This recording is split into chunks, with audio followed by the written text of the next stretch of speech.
I'm all through with corsets. If I sat up, bolt upright, I would look as though I were wearing corsets. Oh, but don't tell anybody. I was tortured every day. On September 27th, 2024, when news of Dame Maggie Smith's passing at the age of 89 spread, not only Britain but the entire film world fell silent. The woman with the keen gaze and stately voice was not merely an actress, but a cultural icon. From Shakespeare plays on the London stage to cinema screens worldwide with Harry Potter and Downton Abbey. For more than 6 decades, she stood as living proof of the power of truthful, rigorous, and uncompromising acting. Audiences remember her as the stern yet warm Professor McGonagall, or as the Dowager Countess Violet Crawley with her razor-sharp lines. Yet few forget that Maggie Smith twice mounted the Oscar stage, was hailed as the Queen of the English stage, and fought illness right under the studio lights. She was a rare star who needed no noisy private life to shine. On the contrary, it was her resolve, reserve, and at times prickly edge that made her singular. But Maggie Smith's life was not all glittering light. Behind the applause were family upheavals, years of loneliness, marriages marked by fractures, and quiet battles with illness. Her story is an interweaving of glory and shadow, of devotion to art and the prices paid in private life. For that reason, Maggie Smith leaves not only a legacy of indelible roles, but also a lesson in strength, resilience, and absolute fidelity to her art. Early life. Maggie Smith was born on December 28, 1934, in Ilford, Essex, into a middle-class intellectual family. Her father, Patrick Smith, was a biochemistry laboratory technician, and her mother, Margaret Hutton, of Scottish origin, had artistic dreams she never fully pursued. When Maggie was only a few years old, the family moved to Oxford so her father could take a new job at the local hospital. On paper, it was a typical family with stable jobs and an educated background. But in reality, the atmosphere at home was rather chilly. Her parents were often tense, and communication among family members was rarely warm. Later, Maggie confessed she did not truly have a happy childhood, and that sense of loneliness followed her throughout her life. Maggie's childhood was overshadowed by the Second World War. As bombs rained down on Britain, children like her grew up with air raid sirens and the hurried footsteps of people running to shelters. She still remembers the stifling air in the cellar, the metallic shudder in the distance as bombs fell, and the fear that clenched her heart. The entire city lived under blackout, windows shuttered to avoid detection by German aircraft. For a 6-year-old, those were not merely wartime memories, but the first lessons in life's uncertainty and fragility. In those moments, watching anxiety on adult faces, Maggie formed the habit of recording emotions, a capacity that later became the soul of her acting. Fragile health made her childhood even harder. She was often sick and had to miss school repeatedly. Her slight frame, flaming red hair, and husky voice made Maggie an easy target for teasing at Oxford High School. Those jibes etched themselves into her memory and led her to believe she would never belong to the world of pretty girls. Yet that very complex forced her to prove her worth elsewhere, in a space where appearance no longer mattered: the stage. For Maggie, the stage was not just a school pastime, but her only refuge. She found comfort in hours of rehearsal, in the feeling of becoming someone else, of temporarily shedding her own frailty and solitude. On stage, she was no longer the girl being mocked, but the protagonist of a story, the person who could bring an auditorium to silence. That feeling was strong enough to drive her to nurture her passion. In her teenage years, Maggie decided to study at RADA, the Royal Academy of Dramatic Art, where many of Britain's great stage names had trained. It was a bold choice as she did not come from an artistic family, but that leap opened a journey in the arts that would last more than 6 decades. It could be said that Maggie Smith's childhood was a chain of contradictions. On one side, the household chill, loneliness, and the shadow of war. On the other, the small solace of the school stage. That very tension forged a distinctive character, reserved, prickly, ever observant, and remembering, qualities that would later shape one of the greatest actors Britain has ever produced. Early career. After leaving Oxford High School, Maggie Smith was determined to pursue what she saw as her only way out of a bleak childhood: the art of drama. She enrolled at the Royal Academy of Dramatic Art, RADA, in London, a training ground for some of the greatest names in British theatre. There, Maggie was not the most striking student in appearance. Her small frame and husky voice set her apart. But it was precisely that difference which gave her a distinctive charm on stage. Teachers quickly recognized her remarkable ability to grasp the psychology of a character and her sharp, truthful style of acting that left a strong impression. In 1952, at just 18, Maggie made her stage debut at the Oxford Playhouse in Shakespeare's Twelfth Night. Though it was only a small role, she immediately attracted attention for her commanding presence and ability to control every line of dialogue. Throughout the early 1950s, she immersed herself in a series of Shakespearean roles, both tragic and comic, gradually establishing her reputation within British theatre. A major turning point came in 1956 when Maggie first appeared on Broadway in New York with New Faces of 1956. To American audiences, she embodied a distinctly European individuality, a stark contrast to the glamorous young stars of the time. This success helped her name travel beyond Britain and opened the door to international opportunities early in her career. Back in England, she joined the newly founded National Theatre Company under Laurence Olivier.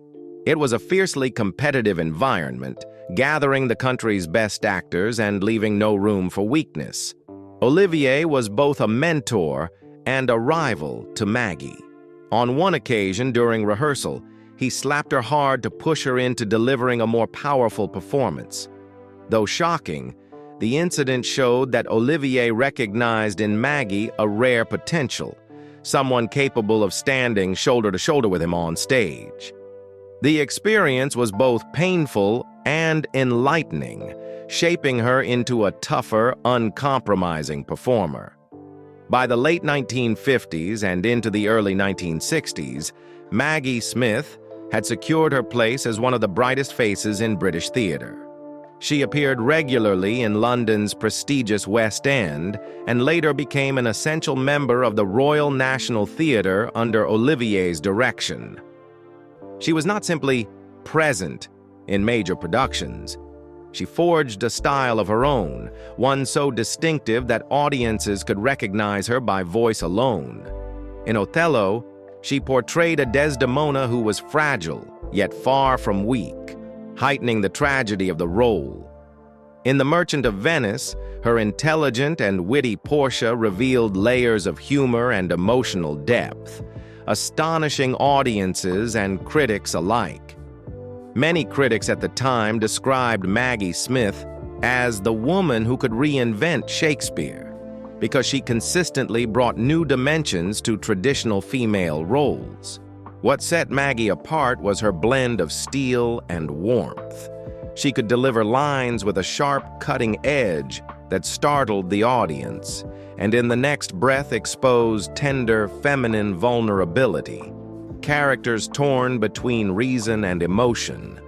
This duality in her acting transformed seemingly familiar roles into iconic performances remembered for decades. Her ambitions did not stop at the stage. In 1958, Maggie appeared in the film Nowhere to Go in a minor role. While not a major production, it was her entry point into cinema, allowing her to adapt to the rhythms and language of the screen. Directors quickly realized that the same truthfulness and emotional depth she brought to theater could be powerfully conveyed on film. This modest beginning laid the foundation for a glittering film career that, little more than a decade later, would lead her to the Oscar stage. Career success. After years of dedication to the stage, Maggie Smith reached the pinnacle in 1969 with her portrayal of schoolteacher Jean Brodie in The Prime of Miss Jean Brodie. It was a complex character, charismatic yet authoritarian, inspiring to her pupils, yet also planting dangerous ideas. Maggie embodied Brodie with sharpness and depth, making audiences both admire and shudder at her presence. The performance earned her the Academy Award for Best Actress, establishing her as one of the rare international stars able to step directly from Shakespearean theater into Hollywood without compromise. That success opened the door to a glorious decade. In 1972, she took on the lead role in Travels with My Aunt, a project originally intended for Katharine Hepburn. The part demanded she portray a woman across multiple ages, requiring constant transformation. Maggie rose to the challenge with brilliance, earning another Best Actress Oscar nomination. 6 years later, in the detective film Death on the Nile, 1978, she became a sharp-tongued but elegant aristocrat. In the same year, she reached another milestone with California Suite, playing an aging actress confronting the decline of her fame. It was a performance at once bitter and heartbreaking, echoing the anxieties of many Hollywood artists. For that role, she won the Oscar for Best Supporting Actress, becoming one of the few actors to triumph in both leading and supporting categories. During the 1980s, Maggie continued to distinguish herself in roles steeped in drama.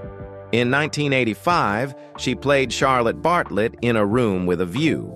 The character, an uptight and rigid woman with a tender heart beneath, won her yet another Oscar nomination and a BAFTA award.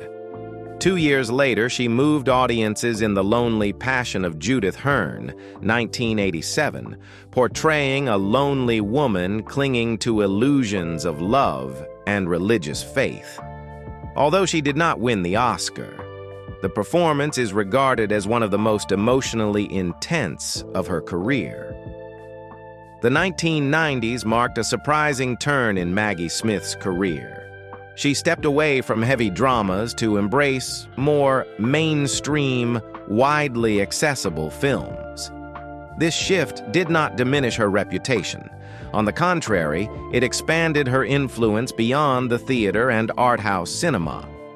In 1991, Maggie appeared in Steven Spielberg's Hook, a retelling of Peter Pan. She played an elderly Wendy Darling, a figure both nostalgic and symbolic, linking past and present, fairy tale and reality. For many young viewers, this was their first encounter with Maggie Smith, forever associating her with the story of Peter Pan.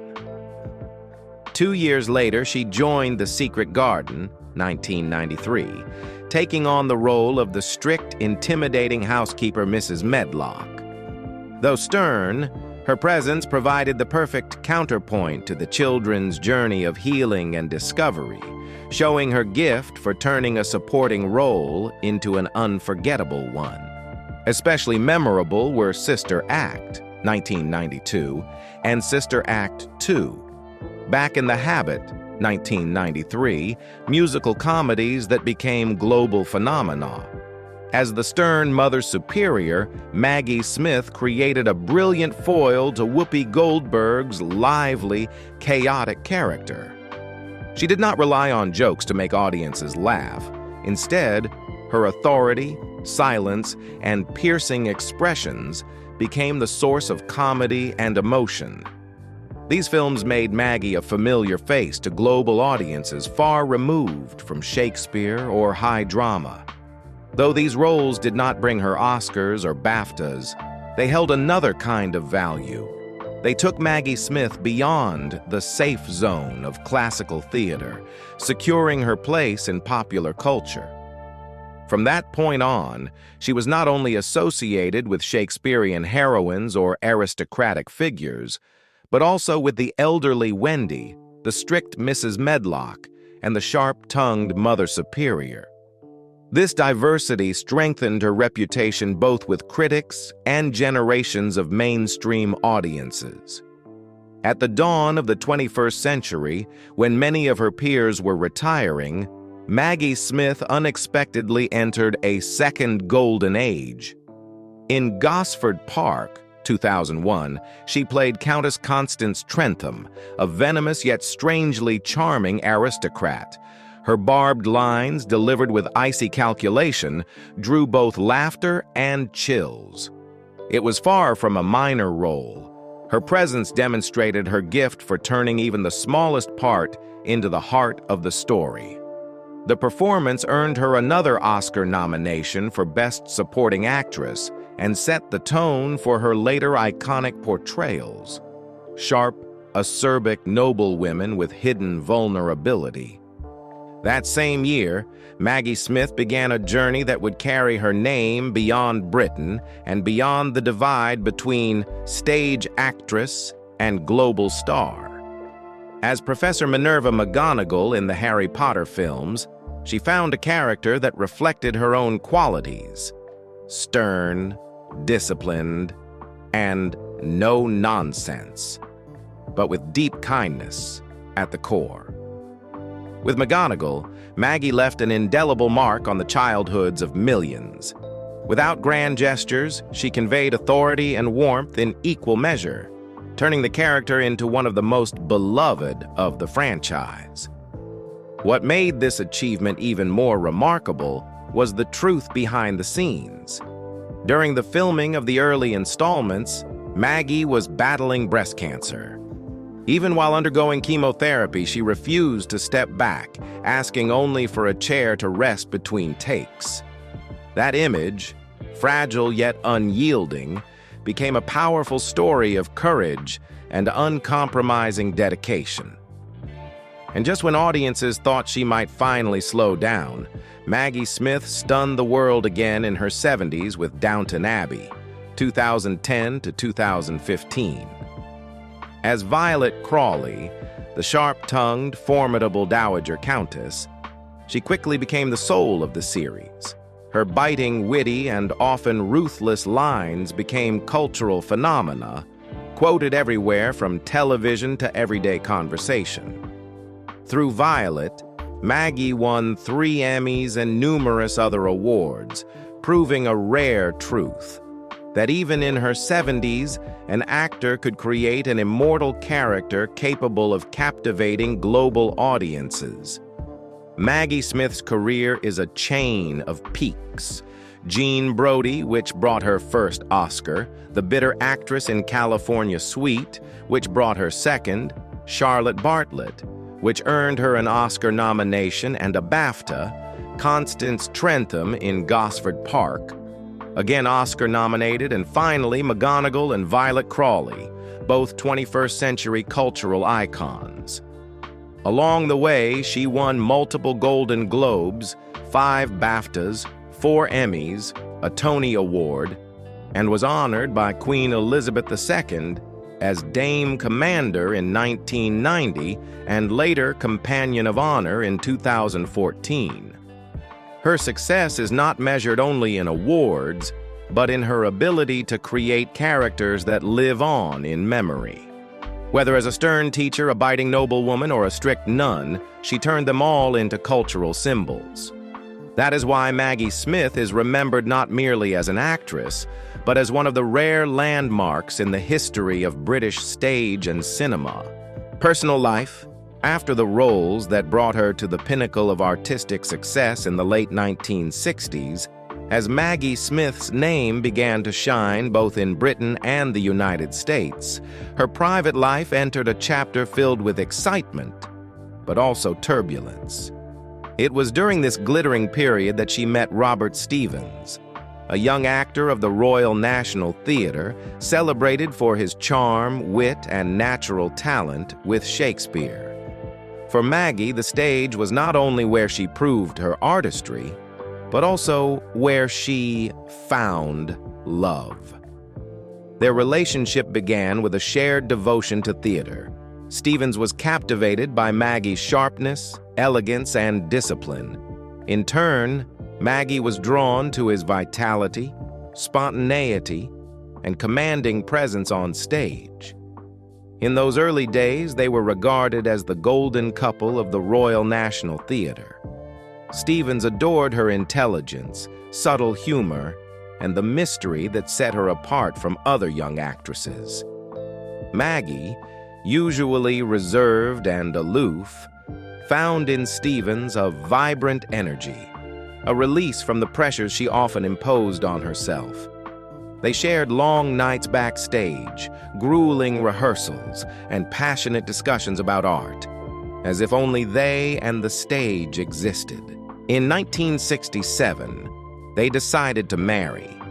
The wedding of two theater stars was widely covered by the British press, heralded as a royal event in the world of drama. Soon after, their happiness doubled with the birth of their first son, Chris Larkin, followed by Toby Stephens in 1969. Maggie was now not only a rising star, but also a young mother and the wife of one of the era's most promising actors. Yet the harmony that seemed so perfect gradually gave way to irreparable cracks. Robert Stephens, by nature free-spirited, drifted into the world of parties, heavy drinking, and affairs. Maggie, by contrast, became increasingly disciplined, focused on her flourishing career. What began as small quarrels soon hardened into irreconcilable conflict. After nights of triumphant performances and thunderous applause, Maggie would return home to find her husband drunk, family dinners devoid of laughter, and her two young sons growing up in an atmosphere thick with tension. She tried to hold on, for love and for the children. Maggie hoped their shared success might be enough to keep them together. But Stephens sank deeper into alcoholism, his career faltering while his infidelities cut into Maggie's heart. She found herself living in two opposing worlds: the dazzling brightness of the stage, where audiences cheered her name, and the bitter shadows of home, where her marriage was crumbling. The breaking point came when she had to choose: remain trapped in a tormenting marriage or let go to save herself and her children. In 1975, after 8 years together, Maggie Smith officially divorced Robert Stephens.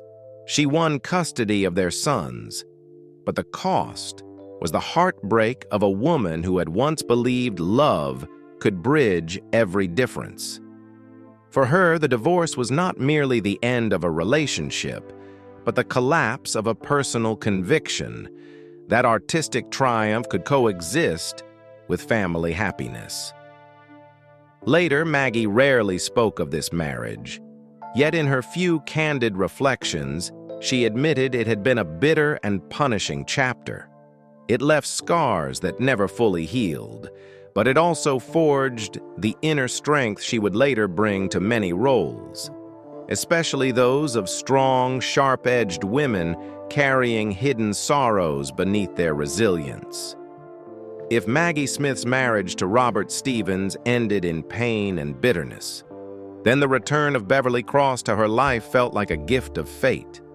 Cross was no stranger. He was her first love, the man who had stirred her heart when she was very young.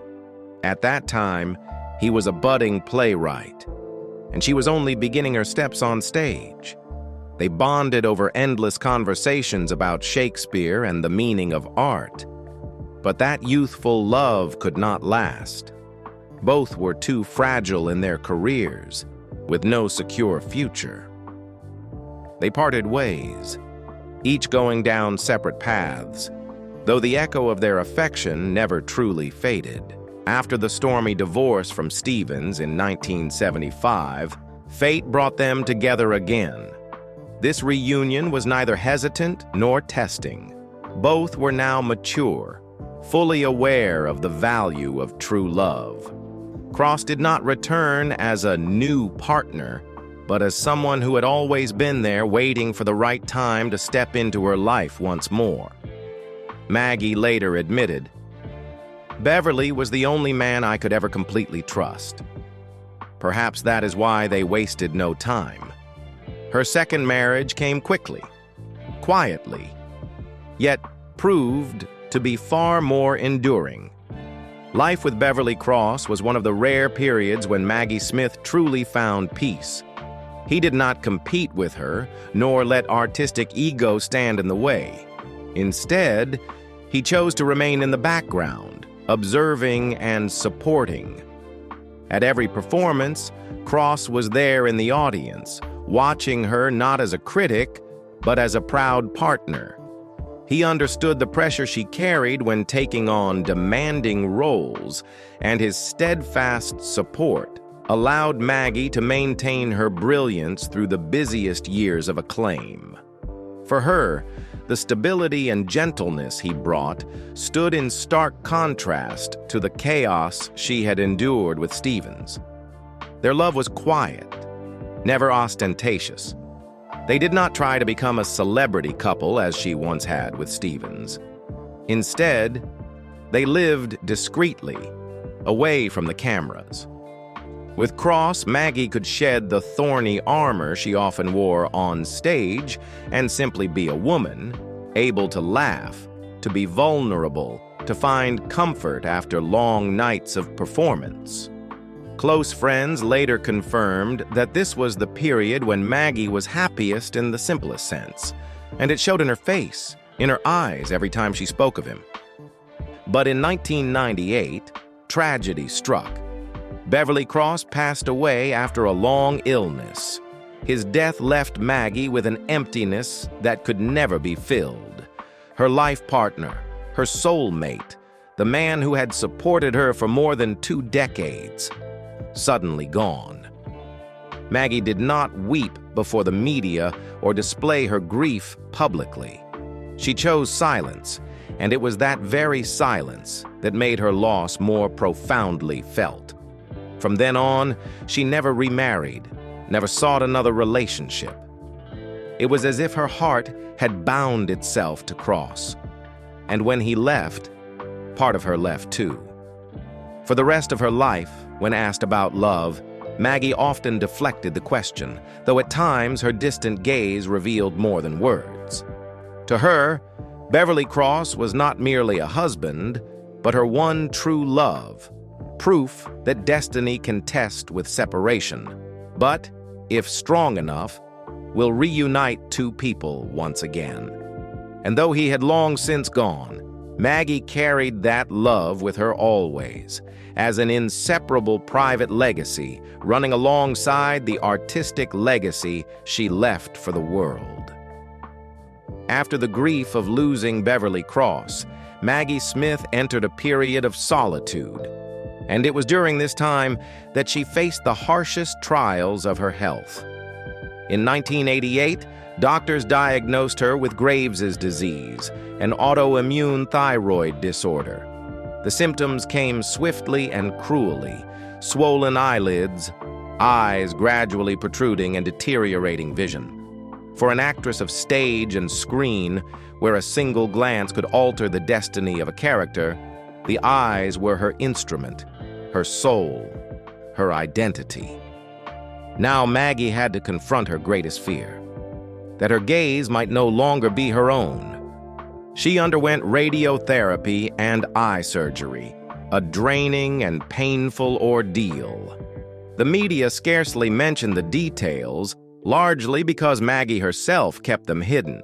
She never spoke of mornings spent waking to stabbing pain in her eyes, nor of the long, sleepless nights in a cold room with only her anxieties for company. Outsiders saw only Dame Maggie Smith, still poised and commanding on stage.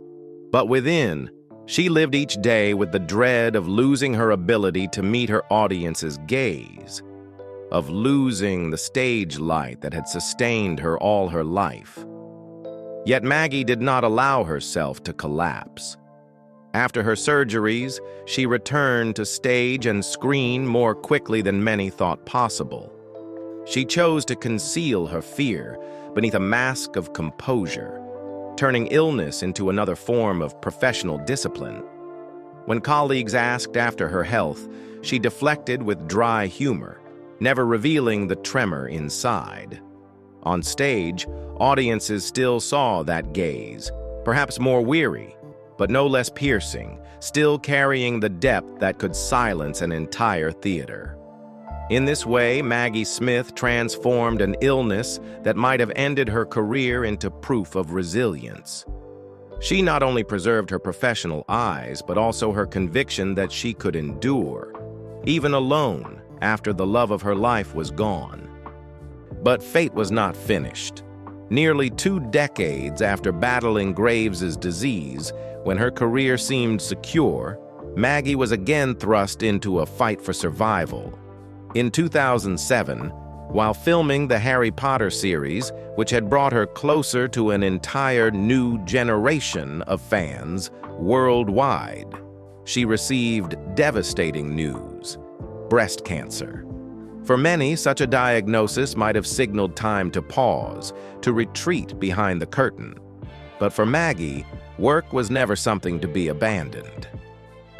She continued arriving on set, cloaked in the dark gray robes and tall pointed hat of Professor Minerva McGonagall, stern, just, and authoritative. Few knew that beneath the costume was a body weakened by chemotherapy, a woman masking tremors and waves of nausea each day. From 2007 to 2009, Maggie wore wigs as her natural hair thinned with treatment. At times, she was so weak she had to grip railings on set for balance, or take brief rests between scenes to catch her breath. Yet before the camera, no trace of fragility showed. McGonagall remained the embodiment of dignity and strength, the teacher who could make students tremble and yet trust her completely. Colleagues recalled her extraordinary resolve during those years. Maggie did not complain, did not seek pity. She quietly turned exhaustion into another discipline of her craft. For her, finishing the role was not only a duty to the production, but also a statement that illness could not rob her of the only love she still had left: her art. Perhaps that is why, when audiences watched Harry Potter, they never saw a sick woman, only McGonagall, an immortal character. And within that immortality was Maggie Smith herself, flesh and blood, fighting fiercely to keep the flame of her artistry alive. It is likely those private losses and physical battles made her increasingly candid about aging. Maggie once admitted, "The thought of not working is really terrifying." For her, acting was not simply a profession, but the very reason to continue living. After love had been lost, health repeatedly tested, and time itself began to cast its shadow. It was a dry but utterly truthful confession, repeated by the press as a manifesto of the indomitable spirit of an artist who would never surrender.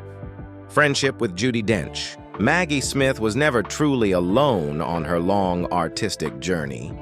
Walking alongside her, from the earliest days at the Old Vic Theatre, was Judy Dench, a friend, a colleague, and a mirror reflecting the brilliance of an era in British theatre.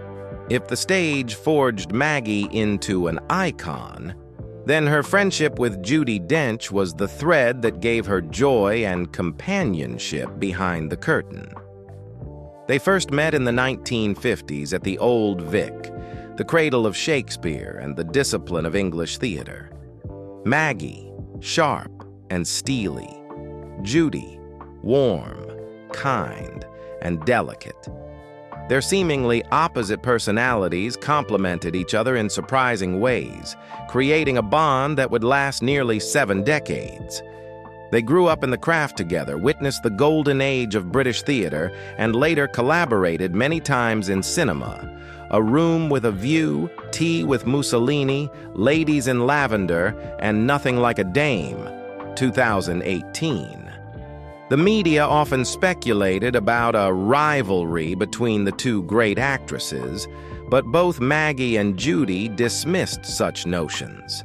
They were not competitors, but kindred spirits, full of admiration and gentle wit toward one another. Judy once laughed to tears, recounting Ian McKellen's imitation of Maggie's sharp voice on television, and Maggie herself often joked about her own formidable face. These moments revealed a different side of Maggie, warm, humorous, that only those close to her ever saw. When Maggie died in 2024, the friendship became an irreplaceable loss. At the Cheltenham Literature Festival in October 2024, Judy Dench could not hold back tears when speaking about her. She described grief as being like petrol. Grief is like petrol. All it takes is a spark, and it flares up violently. Judy also took part in a memorial tree planting project for lost friends. For Maggie, she chose a crabapple tree, a symbol of strength wrapped in simplicity. On the day of the funeral, Judy quietly carried a small apple in her pocket, as if to keep her friend close. That moment of Judy Dench breaking down in tears was recorded by People magazine and quickly became a symbol of rare, pure friendship that transcended the glare of stage lights. It showed that Maggie Smith left not only an immense artistic legacy, but also a void that can never be filled in the hearts of those who had walked beside her. Lifestyle. As the stage lights gradually dimmed, Maggie Smith did not choose to retire completely. She found joy in quietly lending her presence to causes that needed her. In 2011, when Christchurch, New Zealand, was devastated by an earthquake, she unexpectedly appeared among the international artists supporting the campaign to rebuild the Court Theatre, with a fundraising goal of nearly 4.6 million New Zealand dollars. To many, it was just a figure, but to the theater world, it was a signal that a legend on the other side of the globe was still watching, still considering the stage her family. Her commitment went further. Maggie lent her name and reputation as patron of Glaucoma UK, patron of Oxford Playhouse, and vice president of the Royal Theatrical Fund. These titles may have seemed formal, but behind them lay the heart of someone who understood how vulnerable artists could be when health, fame, and livelihood suddenly slipped away. In Chichester, where she had long been connected, Maggie was not present as a star, but as a trusted elder, there to support the local stage. What made the public love her even more were her seemingly small, tender contributions.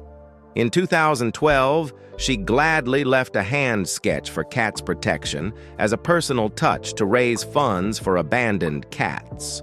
The following year, she took part in an RHS charity event by decorating a garden gnome, turning it into a whimsical piece marked with her own playful humor. And when the COVID-19 pandemic forced theaters to close, Maggie still appeared in online fundraising events, her husky voice resonating through screens as a reminder that art never disappears, as long as we keep it alive in our hearts. In her private life, she chose to live quietly in a 15th century farmhouse in West Sussex, which she had bought in 1981. The property stretched nearly 19 acres, with ancient beams, a large fireplace, orchards, stables, and even a vineyard, becoming the place where Maggie raised her two sons, Chris and Toby. This house, later used as a filming location for Pride and Prejudice and Cranford, proved that she could turn even a home into an extension of her artistry. Though at times it was listed for sale at around £4 million, it remained remembered as her true refuge, a world away from the glitter of fame. In Ilford, Essex, she also kept a more modest house, 4 bedrooms, 2 bathrooms, a double living room, and an open kitchen. In her later years, it stood empty, and it was only put on the market after her death. It was not just another property for sale, but a final trace of a life that had encompassed both brilliance and shadow. It was as though Maggie had closed her journey in silence, leaving space behind for others, while she herself withdrew into memory. And from those memories, one sees that Maggie Smith's legacy was not only in her unforgettable roles, but also in the way she lived, simply devoted to art and always mindful of community. She did not seek noise or one last medal, but let perseverance, resilience, and kindness speak on her behalf. Final years and legacy. In her later years, Maggie Smith chose a quiet life, far removed from the noise of the press. She rarely appeared at film premieres or on red carpets, making exceptions only for charity events or literary conversations. After the death of her husband, Beverly Cross, in 1998, Maggie never remarried. The rest of her life revolved around work, close friends, and her 2 sons. Though she continued to take on major projects such as Downton Abbey and The Lady in the Van, she often admitted that old age brought with it deep loneliness, and that not working is even more frightening than resting. For her, work was what kept her alive, even as her health declined. Her final years were marked by the physical toll of long battles with illness, from Graves' disease to breast cancer. Yet her spirit remained unbroken. She spent more time at her 15th century farmhouse in West Sussex, a quiet place with wide gardens and timbered halls, where she found peace away from the stage. Meanwhile, her more modest home in Ilford, Essex, once tied to family life, stood empty in her later years and was only put on the market after her death. These homes, as several journalists observed, were the material memories of a life both grand and simple. When Maggie Smith died in September 2024 at the age of 89, not only friends and colleagues such as Judy Dench, Ian McKellen, and Kenneth Branagh mourned, but audiences around the world recognized it as the close of an era in British theater.